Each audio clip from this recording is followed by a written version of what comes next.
Welcome, everybody, to another edition of Ranking the Albums. And today we are going to do Tesla.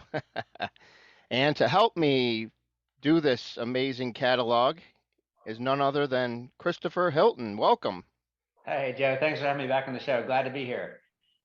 Yeah, we last time we had you on, we did Def Leppard, which was that was an interesting catalog to do for sure. And this one, I think, is it's a little bit harder in a way because the one thing you can say about this Sacramento-based band, Tesla, you can say that they are very consistent.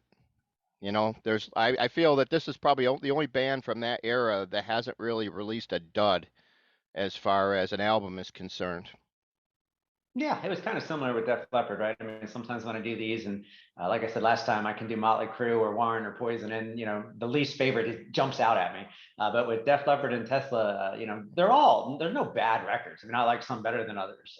So yeah, it is kind of difficult to do in that way. So, when was the first time you got to see Tesla live? Oh gosh, I can't remember the exact date, but I'll bet you it was sometime between 1989, 1990 probably. And I've probably had the pleasure of seeing them, gosh, I don't know, at least a dozen times since. How about yourself? They're always a good show, right? I mean, they've never put on a bad show in my presence. No, me neither. Yeah, I actually saw them back in '87. They opened for David Lee Roth. That's right. He did the second leg of the Eat 'em and Smile tour, had Tesla, and I'm going, who is Tesla? At that point, I didn't know who they were. They weren't even around or anything. Turns out that, yeah, I just saw the show and I loved them so much. I bought the album, and the rest is history. That was when Mechanical Resonance was out there, first came out, and they had just started basically playing them on MTV, and that David Lee Roth tour was probably their first big profile tour that got them recognized out there by people at the same time as MTV was finally starting to break them. Yeah, it was kind of interesting at the start, right? They got lumped into this whole, I hate the term, but they got lumped into this whole hair metal designation. And, they were really different. To your point, you mentioned they were from Sacramento, right? These guys did not grow up on the Sunset Strip like some of the other bands. And, I always thought they had more of a really a 70s classic rock sound, kind of a blues 70s classic rock that they just kind of adopted to fit the times in the 80s and then kind of, got back to their roots a little bit later on. But they never had makeup. They had long hair, but they did not look the part of Poison or Bon Jovi in the 80s. So it's kind of interesting. I always thought, they were maybe even a step above in terms of musicianship, in terms of the general hair bands. So always appreciated listening to the records for sure. I'm a big fan. All right, well, let's dig right in and start it off. As always, our guest will start it off. That's you. Give us. We got 8 studio albums we're ranking here, all from the beginning of Mechanical Resonance all the way up until the latest release, which came out in 2019, which was Shock. What do you got for your number 8? Okay, so for my number 8, and again, I struggled a little bit with the middle of the rankings, but I didn't struggle so much with number 8, and I hope I'm not dumping on anyone's favorite Tesla record, which I sure am, so apologies in advance, but I had their 2014 release, Simplicity.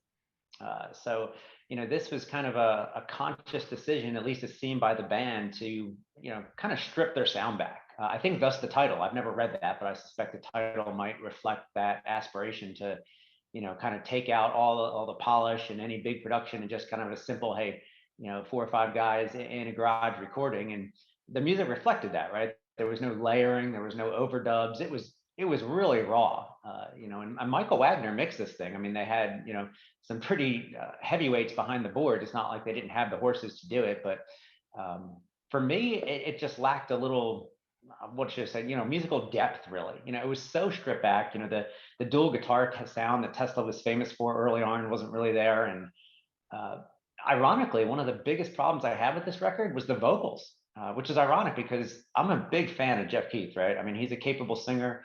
He still hits all the notes, and that's, more than some of his peers do these days. But his voice was always a little rough and scratchy. And, I mean, like all of us, it hasn't worn terrific with age, still better than his peers. But I think it was just really the vocals were exposed on that record, for lack of a better word. I mean, they were very high in the mix, very underproduced, very untouched. And I think that's what they were going for. But I don't know. I found it kind of, this is a harsh word, but I found it a little grating, maybe even the vocals. And again, don't get me wrong, I'm a big fan of Jeff Keith, but in addition to the vocals, I mean, even the songwriting to me was just, it was missing something. I mean, probably Tommy Skeech for the most part, who had not in the band anymore, but I just didn't think it had any of the dynamics of early Tesla. You know, there were ballads that I thought were bland. There was some country stuff. There was honky tonk. The solos didn't impress me. I thought there were some cool riffs here or there, but I thought they were kind of buried otherwise in other kind of boring song structure.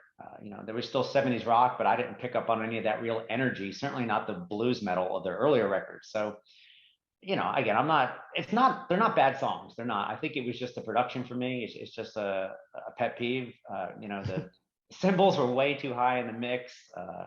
Anyway, I could go on, but it's just, if I'm going to reach for a Tesla album, it's probably not going to be this one. So, and I know you like to do a favorite song and a deep cut. So for my favorite song, I'm gonna cheat. This album was released in 2014. But in 2013, I'm sure you know, they did a standalone single called Taste My Pain. And this is a heavy groover. And it actually appears on the Japanese release of Simplicity as a bonus track. So I'm picking Taste My Pain, even though that's probably cheating. And for my deep cut, there's a track on Simplicity called Break of Dawn. And that's usually the only song from this album to make my Tesla playlist. But again, that's a heavy grooving song with a really good riff on the chorus and a cool solo. So I'm going to go with that. So hopefully Simplicity isn't your number one record by Tesla, because I just hit it pretty hard and I didn't mean to, but Well, that's what I had for my number 8. I guess we think alike here because that's exactly the one that I picked as well. Okay, number then I don't feel so bad. number 8, Simplicity. Yeah, you said everything that's pretty much right on the money with that. I think another thing too, there wasn't any real standout hit single. Like every album usually has its certain song that catches you right away, right off the bat. You go, I like that song. This album did not really have too much in that aspect. But at the same time, I did like Burnout to Fade, which I chose as the best track on the album, and then I did like Other Than Me Yeah. as the underrated deep cut. But other than that, yeah, I picked trying to. Those were easy choices because there really wasn't much left else to pick from because I really couldn't see anything else, at that point. Yeah, I think they accomplished exactly what they set out to, right? They made a bare bones record. And I think a lot of people can appreciate that, particularly about Tesla, right? I mean, this was always the band that had no machines on the inside of Yep. their line notes. What can I say? I like a little polish, a little studio magic, please. All right. Well, we gave that enough exposure here. Let's move on to number 7. What do you got for 7? I had Forevermore. So this was their 2008 release. And, again, I don't think this is a bad record at all. This was the first one they did with the new guitarist, Dave Rude, who had, fit in really well live, but this was the first time he would contribute to the record. Again, I think Tommy Skeech was a loss as a key songwriter. And this was, in my mind, a fairly straightforward album, just a 70s rock album. It didn't have a lot of the time changes or variety or dynamics, again, of their earlier work, which, again, I missed. I didn't think, again, I don't think the production was as lacking as Simplicity, but again, I didn't think it was as polished as what we had seen on Bust a Nut or Into the Now, 2 earlier records. And again, I think Jeff Keith's vocals were starting to get a little rougher. No bad songs, but to your point earlier, I don't think there was too much that stood out to me. I actually had to go back and re-listen to this record for this show. I mean, I knew the songs and I could think of the riffs, but I wanted to give it another listen. And I mean, I made it through and I wasn't humming anything was the thing. I mean, I like Tesla's heavier stuff, and the heavier songs on it, like Forevermore or Breaking Free or what are some of those, In a Hole Again, I think, or So What. I thought they were just a little, kind of plodding. They didn't have a lot of energy. And then there was a bunch of mid-tempo songs or ballads that I just couldn't, fall in love with. I know a lot of people speak highly of the Private Ledbetter song or Falling Apart, just in case. And I thought they were okay. There was the single, right? You mentioned there's always a big signature song, and they did release a single from this. I think the first one was I Want to Live. And I thought that was, again, a good song as well, but I also thought it was a little formulaic. So I like this a little better than Simplicity, but I'm probably not going to reach for it when I'm in the mood for Tesla, other than some songs I might pick off to be on my Tesla playlist. All of Me is probably my favorite track. Again, high energy song. And the deep cut. I like the last song on the record, The Game. Usually those two are what makes my Tesla playlist, but not a whole lot else from this record, really hits home with me, unfortunately. All right. Well, Forevermore actually was my number six, so I wasn't too far off from you on that. And pretty much same reasons that you had mentioned. I feel I'm a Private Ledbetter fan, so I picked that as the best song on the album. It just, no matter how many times I hear it, it just I always never change the skip the track or anything like that. It's just one of those songs that always it's definitely a moving song if you actually listen to the lyrics and everything. But the song that really is underrated, that really I really enjoys the first time. Really love that one. That one is definitely one that if you put it out, if they put it out there right now, a lot of people wouldn't even realize that it's a song from an album from like 15 years ago. It's like kind of crazy. For somebody that wasn't an everyday Tesla fan that wouldn't realize it. But yeah, I Want to Live. That's another good one, like you mentioned. One Day at a Time. Yeah, I Mm-hmm. mean, I thought the album wasn't bad at all. Actually, I actually gave it a overall pretty good rating as far as how solid of an album it was. I would say 3.5 stars, and it really, considering that came out in '08 at the time, I still have it rated right around there. You know how when new albums come out and you rank them and you rate Yeah. them, review them, and everybody always wants to see that nice review, and you listen to it, you go, yeah, that sounds good, but then it doesn't always wear on you so well as time goes on. But this one actually stayed right where I chose it, and so I think that was another positive for the band. Their music, pretty much all of their albums, they haven't gotten worse with the test of time. They've stood it. They've stood it for all their albums. Yeah, I think that's particularly true, right? Some of the music from this era ages better than others, and I thought all of Tesla's albums age really well. And there were a lot of critical, really good reviews for this record too, and a lot of people really like that Private Ledbetter song. So I don't know what the heck is wrong with me. Maybe I need to listen again a little harder. Uh, but what can I say? All right, let's go down to number six for you there. Okay, so my number six was the 2019 release, the latest release, Shock. And this is kind of a polarizing, somewhat controversial release, as I'm sure you know, because it's not really typical Tesla. This was produced by Def Leppard's Phil Collen, their guitarist. They had toured with Def Leppard. They were close and friends, and Phil Collen actually co-wrote, he produced this. And I've read a lot of reviews where people say they don't like it because it sounds more like Def Leppard than Tesla, which can be good or bad depending on your view. But they're not wrong. It does sound a lot like Def Leppard, particularly the production. The big reverb on the drums. Phil Collins is his background vocals are instantly identifiable, right, on the choruses, and there's a lot of layering. Where I kind of gave Simplicity a hard time, this is like the opposite of that, right? This is really, really overproduced. But I happen to like overproduced. For people that don't, they're not going to like this, right? For people that appreciated the rawness of Tesla, they're going to say, hey, that Phil Collin kind of tamed the band or kind of over polished it. I appreciated that, particularly coming off Simplicity, which I had the biggest problem with the production. I wasn't expecting much, although I heard Phil Collins was involved, and I said, "There's no way that album's not going to sound at least big or bombastic with Phil behind the knobs," and it did. And I thought there was some really good songs on it. The only thing that prevented me from ranking this higher, because I wanted to, because the songs that I like on it, like Take Me Alive or Taste Like or Tied to the Tracks or Afterlife, I think this is some of the best stuff they've done in a long time. But every time I listen to the record, the momentum of it consistently gets slowed down. There's three big ballads, right? And every time we get a couple of rock songs, here comes one of the ballads. It's not that I'm not a fan of ballads. Some of them are just a little bland for me. So they're filtered in there, and then there's a couple other songs that are, I think, was it California Summer Song? Is that it? It's a great song, but I don't know that it's a Tesla song, or maybe it is. Maybe it's their truest '70s hard rock roots. I don't know, but outside of the stuff that sounds more like Adrenalize, there's this other stuff sprinkled in that just seems to, derail it a little for me. So for what I personally did is I took this album, I took 8 songs from it. I think there's 12 total. I made a playlist of that, and I love the album. But when I put all the ballads back in, I tend to hit the skip button. So shame on me. I mean, they're not bad songs. They're good ballads, but I just didn't find anything special about them. So but I really liked it, especially coming off Simplicity. Again, if it would have had a little more consistency, I would have ranked it higher.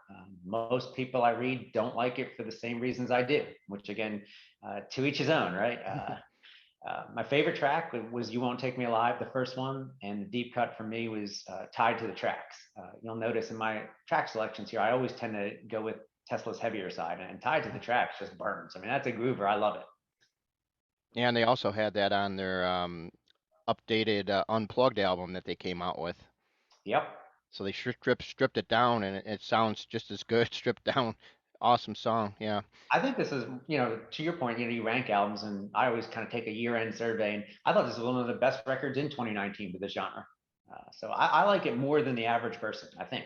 What about you? Where's it ranked for you? Well, it was number 7 for me. So far we're pretty much neck and neck on a lot of these releases. At least the first three from first three of the least favorites are all pretty much right in a row with just one notch difference between Shock and Forevermore. Just switch the two out. Yeah, I mean it's a solid album. Don't get me wrong. But I think, like you said, a lot of it has to do with the way the sequencing on the album went. Because you said it started cooking, and then all of a sudden you throw a ballad in there, and you're skipping the buttons. So maybe they could have done a little bit better in the sequencing, but that's a tough call. It's not always easy to do. Although I thought that was something they were really known for on their earlier albums. They had a great knack for it. Yes. But and we'll talk more about that because there's one album in particular that I'm going to go on about with that situation. But Shock, yeah, Phil Collin. I mean, I'm not sure of anybody else that he's produced. I know he's produced people in the past, but for the first time producing a bigger band like Tesla, I thought he did a pretty good job. People can cry all they want about the Def Leppard comparisons and everything, but it still sounds like Jeff Keith to me. I can still hear Frank Hannon in there. Brian Weed on bass. What can you say?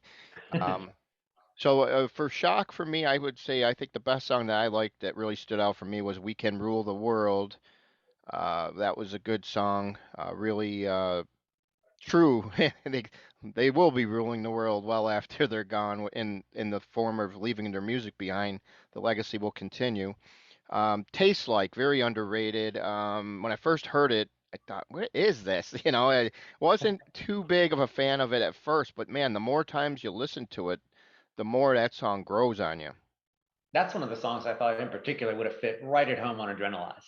Just the kind of the sharp guitars and the production.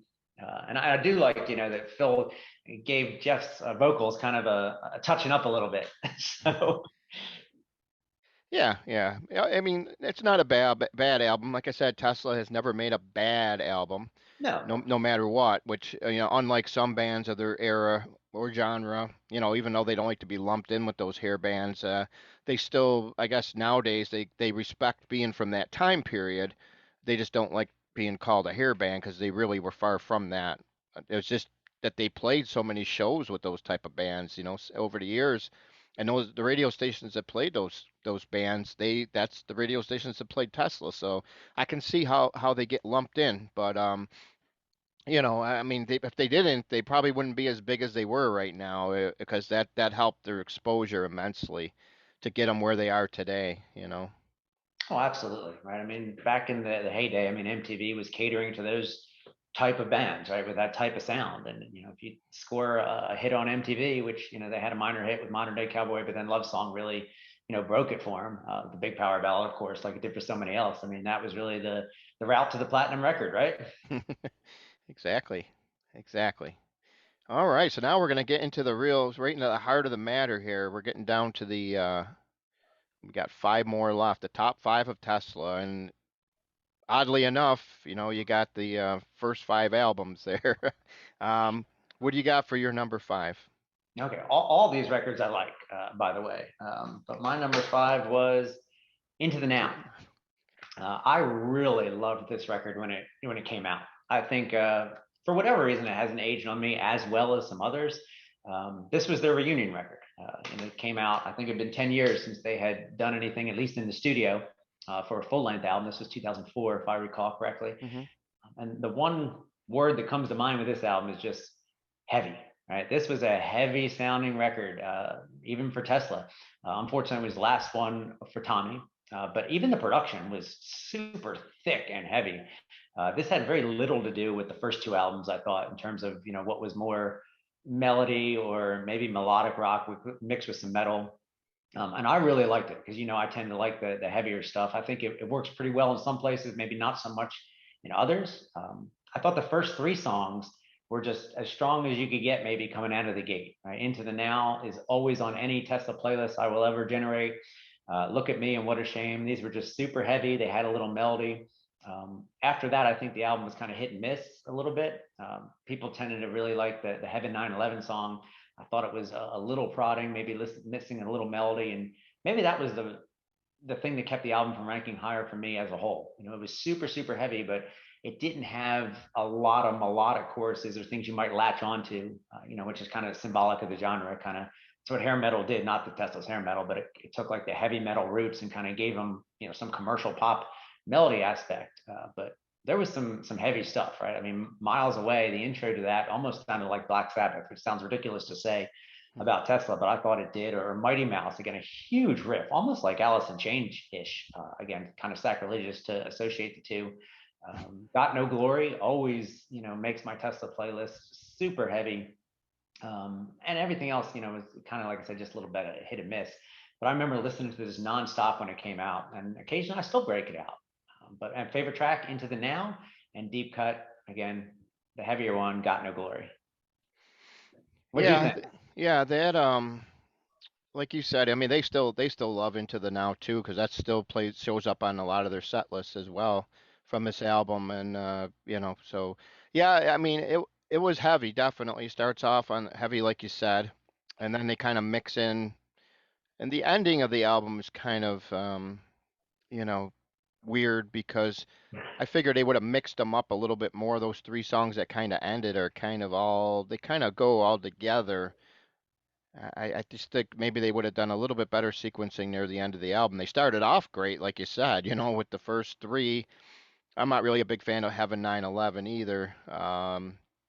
Obviously, that was to do with the whole incident that happened back there in 2011 and everything there, or 2001. I'm getting ahead of myself here. But yeah, I like Well, Caught in a Dream. When I first heard that song, I knew that was a hit. That should have been one of those top 40 songs. That was the song that should have brought them back. I mean, they were on the mainstream rock charts. Caught in a Dream did hit 21. The album made 31, and Words Can't Explain actually was a mainstream rock track as well. That hit number 35. That was another decent song. But the underrated song for me on Into the Now, What a Shame, which is mm, yeah, I like that song. That one really a great song there. Could have picked a couple others. That one stood out to me the most, so that's why I chose that one. But like you said, very solid album for a comeback album. They hadn't made one in 10 years, and definitely a good, very good comeback from the time when they were out for that period of time. They were already together, I think, what about 3 years yeah, or so before they decided to make the album. yeah, I So think 2000 they got back together. yeah. What number did you have it? Was it also your five? Yep. Okay. Yep. So we are all right on the money there again. And so now we got the top four.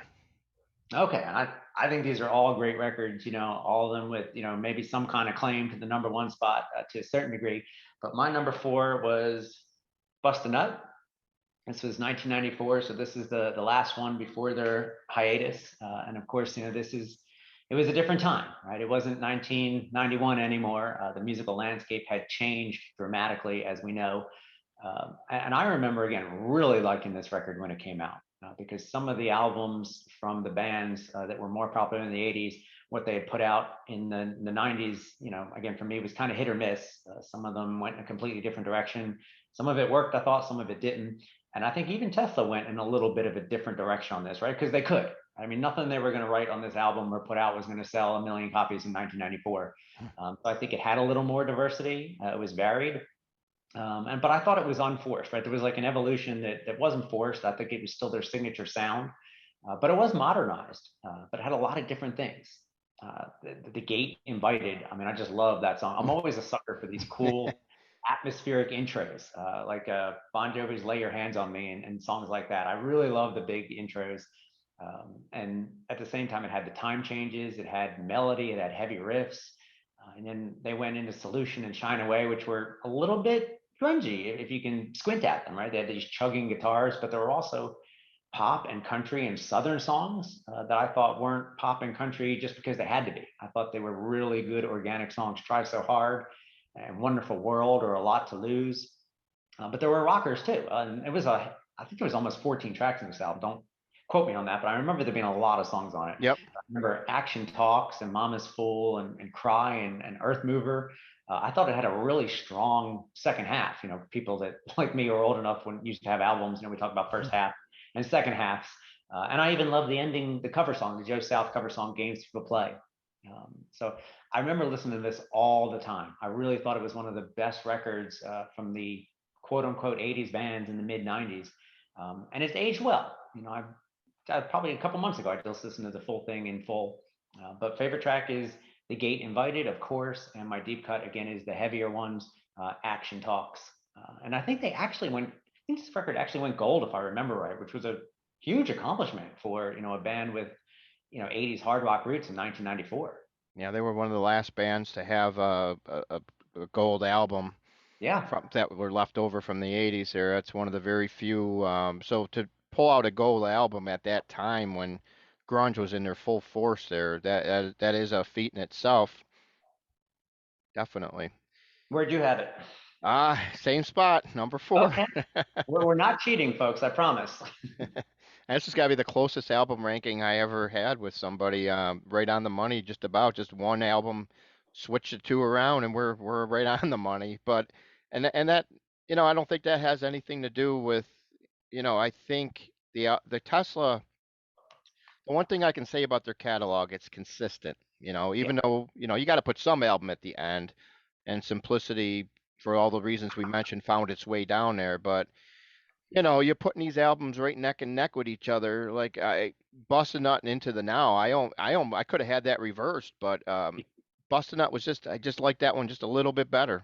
It was in some of the reasons why I would say best song. I'm gonna go with Try So Hard. That one for me was an awesome song that didn't really get the kind of love that it should have, but and then like A Lot to Lose was another great song. That sounds like classic Tesla right there. A Lot to Lose. I just felt that one really stands out for me. And then many of these songs find their way still into the Tesla playlists today when they play live, especially when they get to do a full show, full 90-minute show. You see Action Talks in there. You see Mama's Fool sometimes. They mix it in, Try So Hard. A lot of these songs end up in the set list here and there, which just goes to show you that the band still really appreciated this album. They really enjoyed it. It's just unfortunate that pretty much after this tour, pretty much is what did them in. I think they were touring with Skinner at the time, which proved to be like their last tour before the breakup there. Yeah, I mean, they weren't alone, right? I mean, unfortunately, and it's a tragedy for folks like us, but there was no place, at least the average commercial individual that had no place for Tesla in the music scene in 1994, right? I mean, it wasn't the time, and so they had to go away for a little bit, but I'm happy they came back strong for sure. Yeah, definitely. And let's go with number 3. We're going down to the real nitty gritty here. Okay, so we may diverge on these. I mean, these really, like I said, any of the top four, that's definitely top three, maybe have a claim at the top spot. But my number 3, and it was a tough choice, but I went with Psychotic Supper, 1991 release. from what I read, I mean, most critics and fans, I think, say this is their best album. Not all, but most. And it probably was their peak in terms of performance and creativity, maybe even production and songwriting. In that regard, I often think of it kind of like Bon Jovi's "These Days" record in 19. I think that was also 1994.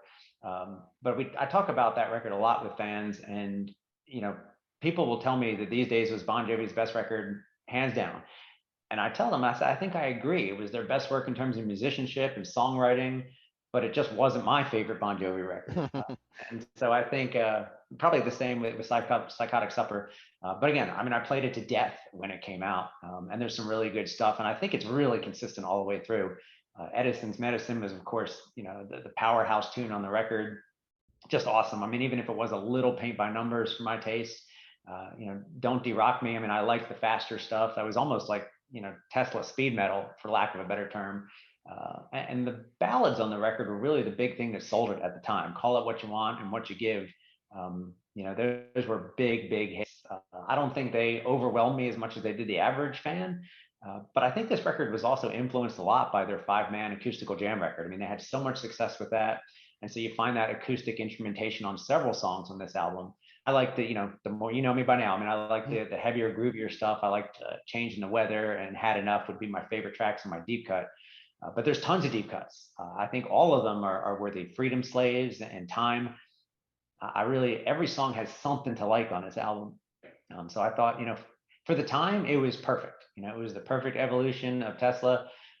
Hair metal, for lack of a better term, had already started to change a little and evolve, and they had all that evolution on this album. I think it was the perfect release for them at the moment. And I don't ever hesitate to break it out and listen to it all the way through, even the ballads. Yep, number three for me as well, Psychotic Supper. I loved this album when it came out, and it was ended up being their first real headlining tour because they were able to go out with Firehouse, and they Yep. did a bunch of dates. We actually got to see them twice, once in the spring, once in the summer, out at our different venues here, and yeah, great album. A lot of airplay. I mean, there was Yeah. tons of these songs made it on our local rock radio station. Edison's Medicine, Call It What You Want, Song and Emotion, What You Give. There's four strong ones right off the top of the bat, and they would mix in other ones as well. So, uh, even the short song on here, Government Personnel, what a great song. I think it really fit with the times of the last couple of years here with this whole uh, thing with the election and everything. I mean, that should have been somebody's theme song there for that. But great song. Even at 58 seconds, the shortest Tesla song. Well, it was a great segue, right? And I love little segues on that in Yep. records. Like Aerosmith's Pump had a bunch of them, and Hmm. I just think they really, again, I'm old, so I like the album as any album as a listening experience, right? I don't like to just cherry pick singles and plop them on my phone. I like to take the journey, and you don't get a lot of that these days, but that's what made some of these records of earlier times terrific. Is they would take you on a journey. So yeah, I thought that was good. They had that in there. Exactly. And I think I like what they did with Call It What You Want, where they mention all these different terms of music and stuff in it. They really call it what you want, and that point, that was really when everything started to kind of change, 91. So they were already noticing the change. Oh yeah, it was in records like Cinderella's Heartbreak Station and Hmm. Slave to the Grind, or even the Use Your Illusion records, or even Flesh and Blood by Poison. It was slowly going to a different place. I mean, we'll never know where it would have went because it got the full stop right around 1993. But yeah, I mean, the records by these bands in 1991 were different than the records in 1989, even though it's only 24 months. For the most part, it was already dramatically different. Of course, we Yeah. talk a lot about that in the book. So shameless plug. Yeah, so obviously this was their final album to go platinum. Surprisingly, it hasn't gone. I would have to assume by now it has to be close to double platinum, if not already. It probably just was never recertified. Obviously they did a lot of different types of songs on here, like you mentioned. Song and Emotion definitely was dedicated to their good friend Stephen Clark from Def Leppard. A lot of Yeah, I different forgot. variety. I That think was a that. really moving. They did a Oh nice yeah. job with it. Definitely. I mean, what a I think that's the thing that really makes the album for me is the diversity. You know, you got something as hard rocking as Edison's Medicine, and then you go to something very moving like Stir It Up, which turns out to be my favorite Tesla song, not only group wise, but as well as that's the best song on the album for me. It was really hard to pick underrated track because they had so much airplay on the radio. I actually went with Can't Stop. I really love that song. It follows Stir It Up, and really enjoy that one there. It's, one of those ones where I really like the flow of the song. Just a great song. Yeah, Stir It Up it's classic Tesla, right? It's a 70s based classic rock, hard rock song, with kind of a solid riff behind it. And that was it was different than most of their peers were doing at the time for the most part. Yep, yep, definitely. And this album, like you said, it still gets a lot of love to this day. So many people, talk about it. Definitely hasn't aged in a bad way or anything like that. It's stood the test of time as, like you said, probably the most solid Tesla album, only because of the fact of how much airplay the out songs got as a whole. Uh, but obviously, it's only our number three, so that means we got some two other phenomenal albums to talk about here. Well, that's the thing, right? Terrific albums left, and we might diverge on these, which is fine. I mean, either of these could have been my number one, and I thought longer about it than I should have. But for number two, if we're ready to jump into it, uh, I took the Great Radio Controversy. Uh, and then this is a lot of nostalgia for me. I remember I had this on cassette tape twice for people that can remember such things, and I wore both cassette tapes out before I finally got the CD a couple of years later when I moved away from cassettes. But this was right during the peak of the '80s hard rock genre, and I just thought it was a great record, even though it wasn't a hair band record. It just had so much terrific stuff on it. Heaven's Trail and Lady Luck and Be a Man and Hang Tough. I mean, what a start! And of course, Love Song was huge for them. And again, you probably picked up. I mean, I'm not a huge power ballad kind of fan, just because most of them are so similar. But I thought Love Song was really unique. It didn't sound like Home Sweet Home or Every Rose Has a Thorn or Wanted Dead or Alive. I mean, I love those songs too. Don't get me wrong. But I just thought it was a unique ballad, especially with its long intro. No. Even some of the critical things that you read today, and say Love Song is one of the better ballads to come out of the era. And then there's the other stuff, kind of similar to what we were talking about on Psychotic Supper, like The Way It Is just a classic '70s rock song.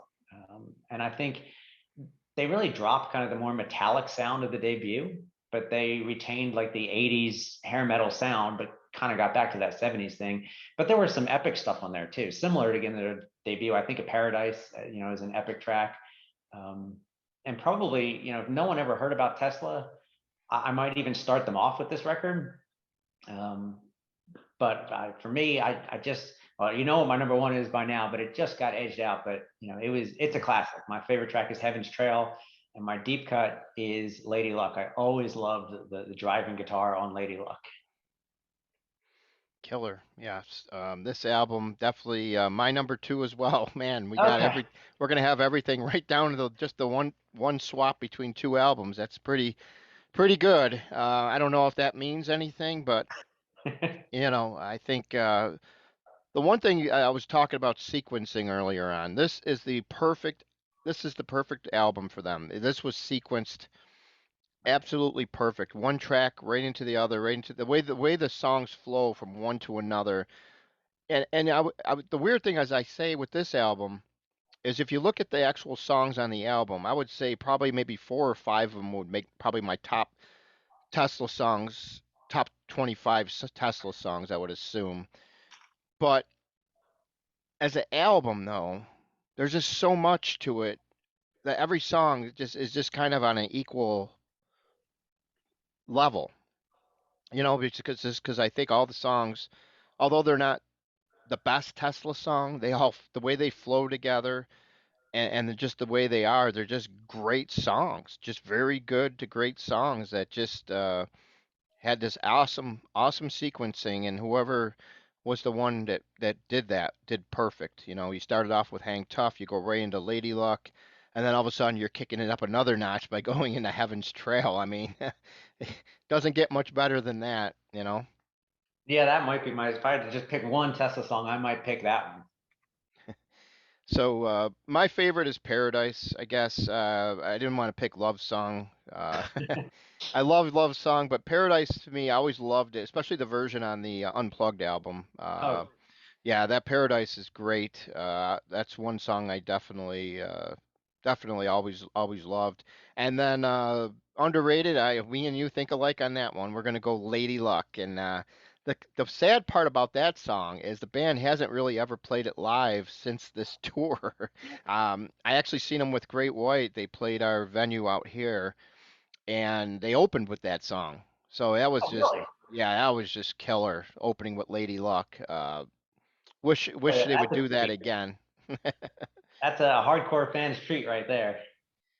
Yeah, and it's just a shame, like I said, they really don't play that song. It's just a great song, great song.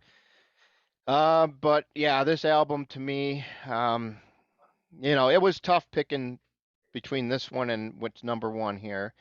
Um, really was tough, but overall, I just felt the other one was just a little bit more, and we'll talk about that now, I guess, because it was tough. It was really tough. It barely got edged out, I feel. Yeah, same way with me. But I knew I was going to land on Mechanical Resonance as number one deep down. It's a cliche to say, the band's first album is their best, and I don't often do that. Quite the opposite, but I really loved this record. You mentioned sequencing. I thought this also had terrific sequencing. And for me, there might be only, a couple dozen songs from albums from the era, of hundreds that I don't skip a single song or not tempted to skip a single song. This is one of them. I mean, every song I think is fantastic. And I love the dynamics of the album. There was a lot of stuff going on here, a lot of time changes, a lot of soft intros followed by heavy stuff. Every band of this genre was doing that by the time I got to 1990. But in the mid 80s like this, there weren't too many doing it. And there was some just unique stuff. I mean, they had the huge, two guitar attack. I thought was critical to the album sound. The production was great, and again, it wasn't traditional hair metal. They had a lot of stuff on there that really differentiated them as a band. But sure, they had all the super heavy songs, but they also had interesting the things that were different, like Getting Better. They had this melodic intro that it has, and then goes into the '70s hard rock sound. The ballad again, I thought was unique. We're No Good Together didn't sound like other Pallid ballads. Changes was kind of like Paradise, a big epic dynamic mood swinging song. I just thought they took a '70s blues rock template and metalized it. They Hmm. put a metal sound on '70s blues rock, and in the mid '80s, I don't know that anyone else had really done that as successfully as they had done it, or even tried in 1986. By that point, several others tried doing it later. But if I'm gonna only take one Tesla album in the car, I'm gonna take this one. I love every song. If I had to pick a favorite, I'm gonna pick Coming at You Live. If I had to pick a deep cut, I'm gonna go with Rock Me to the Top. I'm tempted to pick Little Susie because I didn't, because it was a cover song, but what a cool cover, right? I mean, things you wouldn't expect to show up here. So I just thought this was absolutely fantastic. I totally agree with you on that. Yeah, I didn't even know Little Susie was a cover till like years later, you know, because the internet wasn't Oh, around. that's right. Who There's no who knew? internet in Who knew? 1986. Who knew? I never knew that it was a cover. Obviously it wasn't covered by anybody that was really famous, but great song. I always thought it was there. I remember when I seen them for the first time, I hadn't the album I didn't even have. I bought it after seeing them for the first time. And I remember during the concert, Little Susie was the one song that stood out, in exception to the final song they played that night, which was obviously Modern Day Cowboy, which, Of course. you know, hearing those two songs live after never hearing them ever before, really, right away I had to go out and get that album. I think I went to the store the next morning when it opened and I got it, and you know, what a great album. It's weird how you go to see a band and you hear two songs that you just didn't know existed, and you just fall in love with them. Oh, You don't see that happen much more nowadays. no, it's a different time now, right? You would have already heard those songs on YouTube or some other social Some media platform or things I don't even know about, I'm sure. Yeah. definitely. But like you said, great album. It was produced by Steve Thompson and Michael Barberio, um, who I believe they also did the second album too. Yeah, yeah, those guys, great job on those two albums. This one only went platinum. Definitely this one. You'd figure by now this one for sure has to be at double platinum. You'd almost assume, because it was well over platinum back in the day, even when it first came out. It took a while to get there, but I remember, by the time Great Radio Controversy came out, that Yeah. album had to have been really close. This certification by the RAA is just ridiculous. They really need to follow up on this a lot better than what they do. Yeah, we could have a whole show talking about that. It is crazy. I think it actually would. I think Love Song from the second record pushed this album over platinum, if I remember right. But that's a long time ago. My memory might not be as good as it used to be. Well, it didn't hurt any, that's for sure. It definitely No. didn't hurt it. It definitely had a hand in helping out the catalog for sure. Because they were introduced to a whole new legion of fans. All the girls finally jumped on board, probably the female population.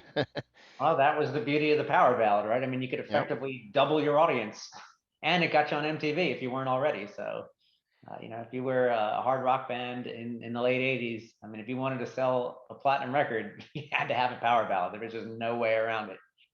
And that's something, like you said, I feel it kind of lacks on this album is that there is no real true power ballad. We're No Good Together is close, I feel, but it was a 5:15 kind of long at the time. It's one of the longest songs on the album. Before My Eyes, they did a really good version on the live album. So that one, they stripped it down and it sounds more like a power ballad on the live album, the Unplugged. Yeah, it has a lot of the same elements. I agree.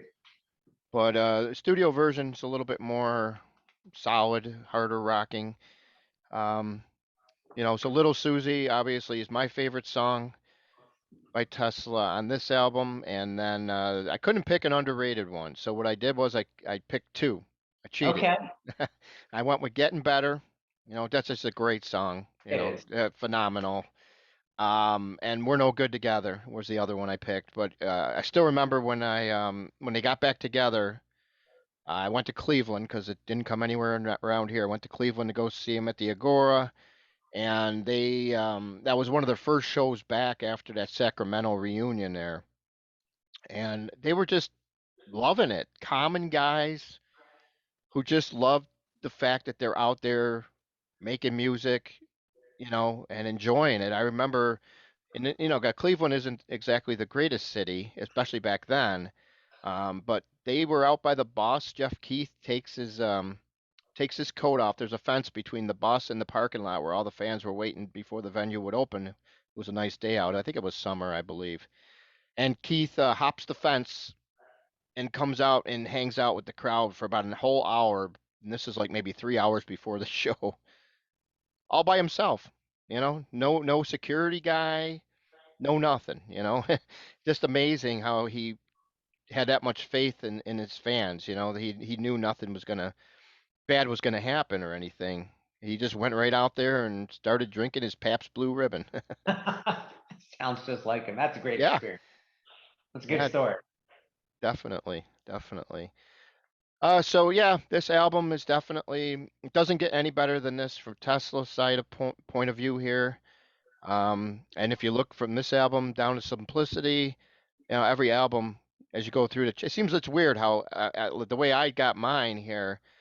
Pretty much each album that comes out, they just get a little bit less, just a little down to the end there. Pretty much, the only two changes for me chronologically were Shock and Simplicity.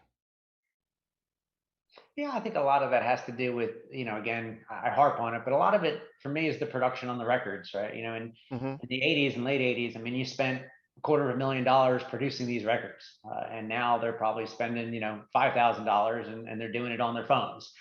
So some of it is that, and some of it is just all of the layering and overdubbing and dynamics that got built into these big, huge rock records. That, again, they've stripped some of that back, and I think some of it's just the times, and some of it's who they are, right? At their roots, I think, you mentioned Jeff's kind of a man of the people. I think they really are just a 70s rock band who, could get up in the garage and slam out, 10 or 12 songs, like they did on Simplicity. Other bands are going to be more beholden to the production and not necessarily have the musicianship or chops to be able to do that kind of stripped back. And so I think it's a combination of a lot of things, but I think one of the best things about Tesla is, we haven't heard the last of them. There's going to be another Tesla record at some point, and I look forward to it. Definitely, definitely. I'm going to put you on the spot here before we Oh, end. I know you probably wanted to say a few things about some of their other albums, but let's talk about an album that called Bar Seven. oh World yes. is a Freak. I'm going to put you on the spot here because we didn't talk about what we were going to mention this one. But what's your take on that album? Well, first of all, I know about it, so I've got that going for me. Believe it or not, I actually saw the Sofa Kings in concert. I saw the Sofa Kings, which was just a little bit of the band funded by Jeff back during their hiatus. I saw them New Year's Eve in Las Vegas, 1999. It was a show with the Sofa Kings and Slaughter and Pretty Boy Floyd and Warrant in some really dingy pool hall in Las Vegas, way off the strip. One of the best Wow. nights of my life. I loved it. So not only have I seen the Sofa Kings, but I also have intimate knowledge of the Bar 7 album. So hopefully I can help out there. I mean, honestly, what I thought of it was not much. It is not a bad album, but again, it didn't do anything to knock me off. I mean, I was happy to have it just because of who was behind it. But I played it and I said this is cool, and I kept it in the rotation. And honestly, if I'm being frank, it's probably been more than a decade since I've listened to the album. I know where it is upstairs, but and I don't think I have anything from it on my playlist. So I was happy for what it was at the time because we got to hear from some of these guys, but I don't think it has stuck with me. In fact, again, I'll be candid. I don't know that I can remember a song title from it without looking. So shame on me. Oh, What do you wow. think? Do you have a special place for it deeper than that? Oh yeah, I mean, I got to see these guys myself, but by then they were already known as Bar Seven because they had to change the name. But and then I got to see him with Tommy, which was great. Because obviously there was problems between Tommy and the band. At some point, he actually walked off the tour, and then Jeff ended up getting Frank to come out for a few shows to finish it off before they called it a day. Interesting. It's weird. You don't see much about that, but I remember that happening. So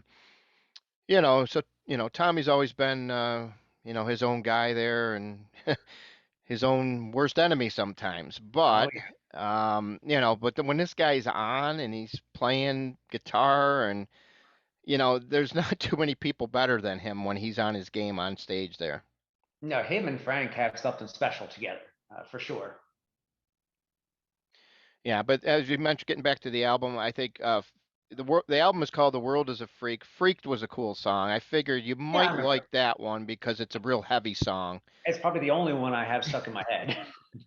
But I actually liked "All Natural" and "American Dream," two songs that end the album, which don't sound like the rest of the album. Don't really sound like Tesla. All Natural might sound a little Tesla-ish. American Dream's a little bit more American Roots type thing, but very solid songs. But yeah, like you said, you're not going to hear that album anywhere, and it's probably ultra hard to find right now, I would Probably assume. is. But you've inspired me. I'm going to go dust it off after we get off the call and give it a re-listen. All right. And you wanted to talk a little bit about some of the other releases the band had made? Well, I mean, not necessarily, but I mean, they do have some other things that are noteworthy, for the casual fan. I mean, first of all, the 5-man acoustical jam record. I mean, everybody knows about this. In fact, everybody probably knows the casual fan knows more about that than they do anything else Tesla. But this was a huge thing in 1990, right? This was before, believe it or not, for the average fan again, this was before all the unplugged shows on MTV. In fact, in a lot of ways, this might have inspired those unplugged shows on MTV. Even though when people talk about the very first thing that introduced that kind of was probably John Bon Jovi and Richie Sambora playing at the award show just with their two guitars. But this was, of course, the Sign song, was just you couldn't go anywhere without hearing Signs off this album. But I just thought it was really cool. And I still listen to this album from time to time all the way through. For those that are unindoctrinated, this was a live recording at the famed Trocadero Theater in Philadelphia, Pennsylvania. And I grew up just north of Philadelphia, 30 minutes outside the city. So I had been there before. I didn't see this show for whatever reason. But if you listen to, I mean, it's just it's a raw show. I mean, all the warts are there on record, but it's terrific. I mean, there's so many cool things, not including their versions of their own songs. But they had the Stones, "Mother's Little Helper." They had Lodi from Creedence. "We Can Work It Out" from the Beatles. Of course, Signs. It was just, I thought, a really, really fun, genuine, organic performance, and it turned out to be a huge hit from them, especially Signs. But what I also love, and I'm a little alone in this, is I got these reel-to-reel records. I'm sure you've heard of these, right? But Oh yeah. this was their first recording with the new guitarist Dave Rude. I love these. So, and I'm not a huge 70s rock kind of guy, but I just thought, they recorded these on analog tape because they wanted it to sound like that records that were made during that time. And when you listen to the guitar on these, I mean, you swear you were listening to a record from the 70s. I just thought it has some of the best guitar sound I've ever heard for that era. And they're all cover songs, but and the versions, I mean, they don't really stray. They're kind of faithful versions, but Hmm. some of them are just terrific.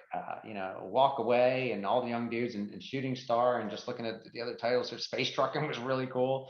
I just thought they did a great job with these. And if you're into something kind of unique, and you're a fan of Tesla or you're a fan of 70s rock, I encourage anybody to pick them up. "Reel to Reel 1," I think, was the release, and I forget how you got to. I think you had to actually mail something in to get number 2. I don't remember. It wasn't sold like the number 1 was, but I'm sure you've heard these, right? Oh yeah, I got them both. What do you think? Yeah, I mean, they're good because there's some good songs on here that they did a great, like you said, they stayed faithful to the albums. "Stealin'" by Uriah Heep. They did the other one I liked is "I'd Like to Teach the World." I believe they have that on the second one, I believe, On there. or something like that. I forget. Memory's not always a great, but I remember they did do a great version of "Seasons of Wither." Yep, that was on there. "War Pigs," I forgot about that. I'm looking at the back of the CD cover right now. I forgot they did that. Yeah, Yeah, I yeah. just I mean, love the sound of these things. You put these on a big rig, which I happen to have here in the house, they just sound Mhm. great. Yeah, it's a good album to actually, if you're just want to listen to something, it's got a lot of variety. This definitely has a lot of variety. They got a Zeppelin on here. They cover everybody from the Beatles to Zeppelin to the Stones. It's just, classic. I remember they did do a version. Could have sworn they did a version of "I'd Like to Teach the World." Maybe that's on a different album because if you remember, they also came out with a thing called "A Piece of Time," Yeah, I remember that. and In that fact, had the classic love song. Oh, what's the song by the Climax? "I Love You" by the Climax Blues Band. They did a cover of that, which is phenomenal. yep. Phenomenal song. The last thing I want to mention was, isn't it hard to believe after all these songs we're talking about, and many of these songs everybody knows, your common fan even, hard to believe only 2 songs actually made the top 40. Well, I mean, that's pretty much part of the Tesla template, right? I mean, they didn't Hmm. have traditional power ballads, right? There wasn't this big sweeping, like I said, "Every Rose Has Its Thorn," or, "Big Wanted Dead or Alive." Sounded a little bit different, right? And they didn't have the hair metal cliches. I mean, even Modern Day Cowboy, that wasn't a traditional hair metal song, certainly not lyrically, and certainly not even visually from what was on the charts at the time. Of course, they scored their biggest hit with "Signs" because it was more commercially acceptable. So I think it just goes back to, really their Hmm. roots. They were rooted in 70s classic rock. They put a metal sheen on it at the start, and they put some 80s hard rock things on it a little later on, stripped it back even further beyond that. But, they weren't exactly fitting the template of what MTV was doing in 1988, because what MTV was doing in 1988 was Def Leppard and Bon Jovi and things of the such. So I think they found some success there, but it just wasn't commercial enough to really break them through into one of those A-level bands. But hey, I'm thankful for that, right? I wouldn't want Tesla to be anything other than what they are, or else they'd just be another quote unquote hair band. And thank goodness they're not. Definitely. All right. Anything else you care to add before we go here? No, hey, that was a lot of fun. Like I said, I've done a lot of these, but had never done Tesla before. So always Oh, good to revisit their catalog. Fantastic band. hopefully some people out there, if we have some folks listening, go back and pick up one of those and re-listen to it and live a little nostalgia and discover some things you might have forgotten about for a while that are pretty cool. And also, and the one good thing about Chris, obviously, he wrote this great book, as you see behind him there. Uh, Make sure if you don't have a copy of it, definitely get it. There's a lot of good stuff in there that tells you a lot about these bands, and he also talks about some of the underrated things from each band. Some of these bands that maybe you never really heard of or you never really gave a chance, and now's the time. Get the book, read it, and then see what your take is on this stuff. And that's the one thing I liked about his book. I was able to go back and look at some things that I missed because obviously you can't listen to everything. So I went back, looked at some of the bands that you mentioned that maybe I didn't really know or I wasn't too familiar with, and it's great to discover new music, even if it is 30 years old. Believe me, Oh yeah, there's a lot of good stuff out there still to be found for sure. definitely. All right, well, until we do this next time, I appreciate your time and thank you for coming aboard and ranking Tesla. Oh, my pleasure, Joe. Thanks for having me on the show. Always fun, and look forward to the next one.